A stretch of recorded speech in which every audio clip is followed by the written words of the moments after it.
हरे Krishna friends. तो ये हैं तुलसी की स्टिक।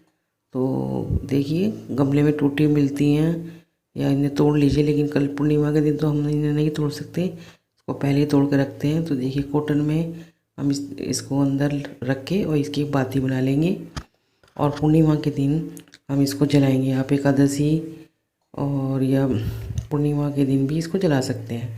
तो एकादशी तो निकल गई, तो पूर्णिमा है, तो पूर्णिमा के दिन हम ये अपना मनोकामना का दिया जलाएंगे। इस बाती को अच्छे से घी में, ये जो रखी है इनको हम फिर कभी जला सकते हैं। ये देखिए अच्छे से घी में भिगो लेंगे ताकि ये तुलसी की जो लकड़ी है ये थोड़ा देर में जलती है, तो ये घी में भीग के अच्छे से जल जाएगी और दिया भी काफ़ी देर तक जलेगा। जितनी देर तक ये दिया जलेगा हमारी मनोकामना जल्दी से पूरी होगी।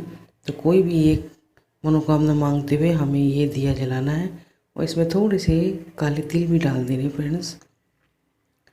तो ये देखिए, और इसको हमें जलाना है कान्हा जी के आगे या विष्णु भगवान या राम जी के आगे, बस इन्हीं के आगे हमें इस दिए को जलाना है और जलाते हुए अपनी मनोकामना मांगनी है। और दिए को जहाँ पर हम रखेंगे या तो प्लेट में रखेंगे या हम 2-4 दाने चावल के डाल देंगे, उसके ऊपर ये दिया रखेंगे। ऐसे ही खाली दिया ये नहीं रखेंगे, तो क्योंकि खाली दिया ऐसे नहीं रखते हैं। जो भी मनोकामना का दिया होता है उसको किसी न किसी चीज़ के, अगर एकादशी के दिन जला रहे हैं तो हम वाइट तिल इसमें रख सकते हैं नीचे।